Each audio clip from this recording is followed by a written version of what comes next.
agradecida por la invitación, agradecida a la filial sur de oftalmología, agradecida al doctor Giovanni Salas por la organización de este excelente evento y a la Sociedad Peruana de Oftalmología con el capítulo de glaucoma, al doctor Avilés, a todo su grupo por estar acá con ustedes. Y bueno, hoy día voy a compartir con ustedes este tema que me parece definitivamente sumamente importante, interesante, como bien dijo el doctor Marco, a veces lo subestimamos. Y es que definitivamente, hoy por hoy, el uso de corticoides está sumamente generalizado. Y generalizado por sus grandes bondades, porque después de una cirugía de catarata, después de una cirugía de glaucoma, todos definitivamente usamos de alguna manera corticoides, salvo que el paciente venga con el antecedente o que nos diga de que es portador y respondedor a los corticoides por un antecedente previo. Pero la gran mayoría no nos lo dice o no lo conoce. Es importante que en el año de 1950 fue la primera vez donde se hizo este reporte, justamente luego de del empleo de los corticoides en forma sistémica. Y es catalogado como un glaucoma secundario de ángulo abierto, cuyo mecanismo es el aumento de la resistencia en la red trabecular, obstruyendo la salida del humor acuoso. Sin embargo, estos son todavía mecanismos que siguen todavía estudiándose. ¿Por qué? Porque tenemos también igualmente mecanismos genéticos que ya han sido estudiados y vistos, que hay pacientes que tienen una mayor predisposición a ser respondedores. Tenemos igualmente una prevalencia, y esto es muy importante porque tenemos que básicamente del 4 al 6% de la población normal responde altamente a la administración de corticoides con una elevación mayor de 15, y se reporta que entre el 46 al 92% de pacientes con glaucoma primario de ángulo abierto presentan una elevación significativa y potencialmente dañina de la presión tras la aplicación tópica del glucocorticoide. Bueno, este porcentaje es sumamente importante, porque eso significa que si nosotros vamos a operar a un paciente de catarata y es ya portador de glaucoma, tenemos nosotros que tener en consideración que este paciente muy probablemente va a registrar aumentos muy significativos de la presión intraocular. Entonces ahí es donde tenemos que valernos de nuestras herramientas para poder mantener el corticoide que tiene una potencia muy alta por corto tiempo, y luego pasar a un corticoide el cual nos genere menos consecuencias de aumento de la presión intraocular. Eso es muy importante. Igualmente, recordemos que las cifras lamentablemente son alarmantes, porque sabemos de que el aumento del glaucoma cada vez sigue incrementándose, y es en este caso porque muchos de estos pacientes son subdiagnosticados. Una de las cosas que mencionó Marco, que era muy importante, muchas veces después de una cirugía de catarata, a veces no hemos hecho vemos la paquimetría y vemos que ha habido cambios en la paquimetría. Y decimos, ¿por qué ha aumentado el grosor de la córnea? ¿Qué es lo que ha pasado? Y a veces esos pacientes les hemos dejado de tomar la presión durante buen tiempo.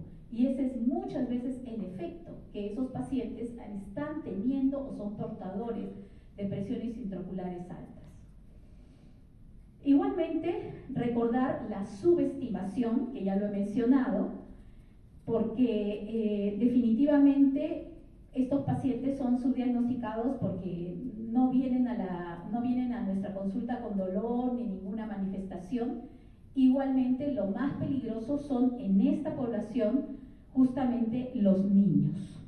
Hay un estudio justamente en la India donde refiere que el 4.7% de los niños presentaron glaucoma glaucoma por uso de corticoides, de los cuales 2/3 de los infantes exhibieron alteraciones visuales relevantes por daño al nervio óptico. Entonces, esto también nos debe llamar la atención, porque vamos a ver nosotros que aunque el porcentaje de corticoides sistémicos o inhaladores no es tan alto para producir glaucoma en niños, sí, se reporta que muchos niños, por ejemplo, que sufren de asma o que tienen problemas prácticamente obstructivos o alérgicos, rinitis crónica, tienen que tomar corticoides muchas veces durante toda su niñez y toda su infancia. Y a estos niños no se les hace un control de la presión intraocular. Entonces es por eso muy importante que estemos muy atentos a estas estadísticas.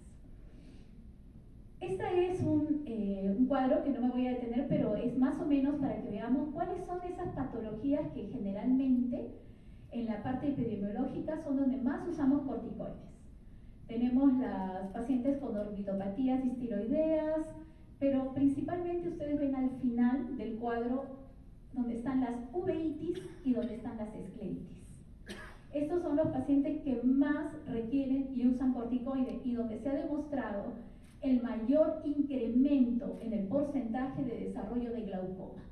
Entonces, los que hacemos o los que hacen UVIA, tenemos que estar monitorizando siempre la presión intraocular, porque muchas veces lo mandamos al glaucomatólogo cuando ya hay daño estructural y es un daño bastante severo.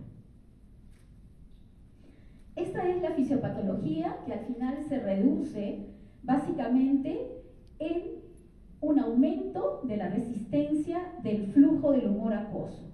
Básicamente porque hay un daño estructural, porque hay un aumento de depósitos de la matriz extracelular, la fibrinolitina, que es justamente la que se va a depositar, y hay alteraciones debidas a los glucocorticoides. Pero también hay otro mecanismo donde la inhibición de la actividad fagocítica de las células endoteliales de la malla trabecular va a traer también igualmente acumulación. Y esta acumulación va a traer como consecuencia la obstrucción del drenaje. Y tenemos igualmente otro factor que, como les comentaba, son los factores genéticos ya encontrados, donde los esteroides definitivamente pueden actuar incrementando la expresión de un gen, que es el que va directamente asociado a la buena función de la malla trabecular. Esta es la tabla de los corticoides en relación a su potencia y que son definitivamente los que nosotros más usamos, ¿no? Teniendo nosotros mucho cuidado, sobre todo con la dexametasona, la prednisolona, que la usamos mucho, y igualmente sabiendo que tenemos otros medicamentos que tienen justamente la acción, ¿no?, como la fluorometolona, de producir menos cambios estructurales en la malla trabecular y por lo tanto generar menos daño y por lo tanto producir menos incremento de la presión. Estas son las patologías que generalmente ustedes ven desde un pterigio. A mí me ha tocado ver, de repente a algunos de ustedes les ha tocado ver pacientes posoperados de pterigio que han usado corticoides y que presentan aumento de la presión intraocular y que muchas veces tenemos que suspenderlos y usar los AINES, o pacientes que son respondedores, ¿no? Igualmente sabemos que hay patologías que tienen que usarlo por larga data, como los trasplantes corneales. Igualmente los pacientes postoperados de glaucoma después de una trabeculectomía, y lo más frecuente, postoperados de catarata. Y acá tenemos las alternativas en este cuadro, para que nosotros tengamos justamente el cuidado de que estos medicamentos deben ser usados por muy corto tiempo y pasar inmediatamente al medicamento que tiene menos potencia y usar nuestros AINES, que son realmente tan buenos. Acá sí importante llamar la atención en el edema macular porque tenemos justamente al Ozurdex, que el Ozurdex se pone justamente en estos pacientes y lamentablemente, potencialmente produce un aumento tremendo de la presión intraocular y también es muy generador de glaucoma. Entonces, tenemos que evaluar a nuestro paciente, determinar factores de riesgo. Ya recuerdan que el paciente con glaucoma previo ya está estudiado que va a generar aumento sí o sí de la presión intraocular. Igualmente la miopía, la diabetes. Recuerden ustedes que no solamente va a generar aumento de la presión intraocular, sino que también va a generar, sabemos nosotros, catarata y sí, varios cambios estructurales en el ojo. Igualmente, es importante que nosotros tengamos previamente del paciente todo un examen basal. A veces los pacientes dicen, doctor, ¿por qué me manda tantos exámenes? Esos exámenes simplemente son la base para poder demostrarle al paciente cómo estuvo antes y cuáles son las consecuencias o lo que se puede generar después de un uso sostenido de corticoides. La gonioscopía, igualmente la tomografía, nuestra VM y nuestra historia clínica, es lo más importante. Tenemos igualmente los factores de riesgo, que ya lo hemos visto un poco, y sobre todo tener mucho cuidado con los niños. Hay 3 enfermedades en que los niños toman cortisona y donde el riesgo es mucho mayor: la leucemia linfoblástica aguda, el síndrome nefrótico y la enfermedad inflamatoria intestinal. Está reportado que más de 1/3 de los niños desarrollan glaucoma al administrarles el tratamiento prácticamente de corticoides necesario para estas enfermedades. Entonces tenemos que estar muy atentos. ¿Cómo estoy con el tiempo? Ya, el tiempo se me está yendo. Los factores de alto riesgo, glaucomas subdiagnosticados, la miopía alta, y bueno, voy a pasar de alguna manera rápidamente para que podamos ver nosotros que hay algunos signos de alerta temprana. Eso sí me interesa mucho que lo sepamos. Cuando la presión ya empieza a aumentar más de 6 milímetros respecto a la basal, cuando la presión es mayor de 21 sin una historia, y cuando empiezan ustedes a ver cambios en la copa disco a través de su evaluación clínica.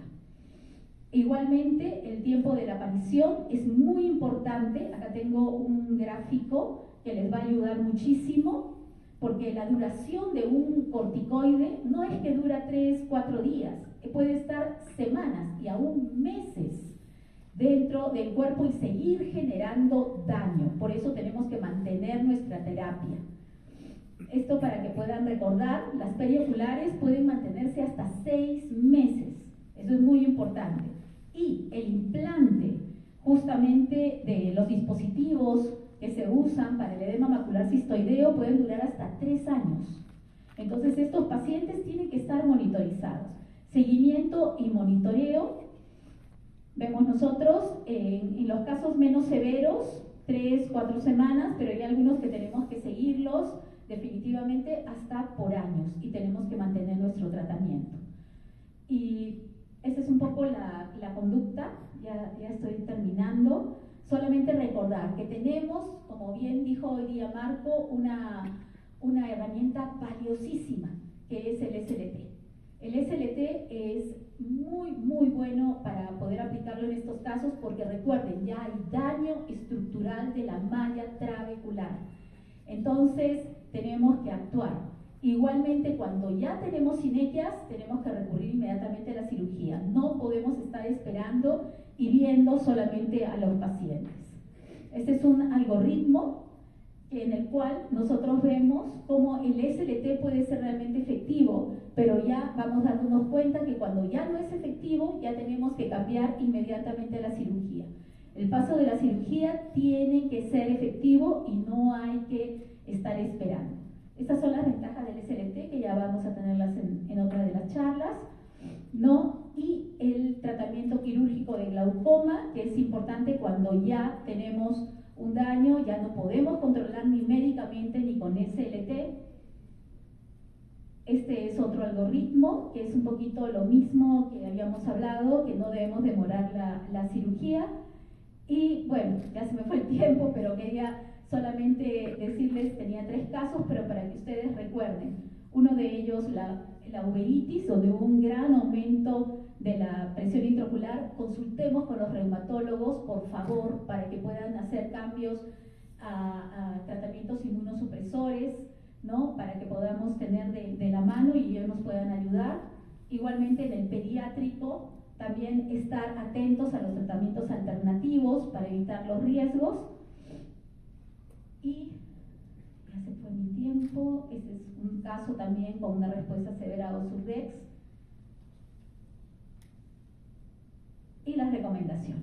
Solamente ya para terminar, ¿no? Recordar que es la causa, es una causa tratable, prevenible, pero de control. Tenemos que estar controlando a estos pacientes muy de cerca.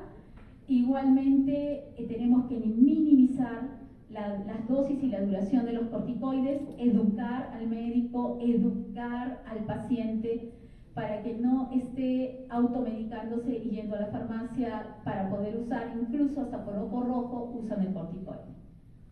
Muchísimas gracias.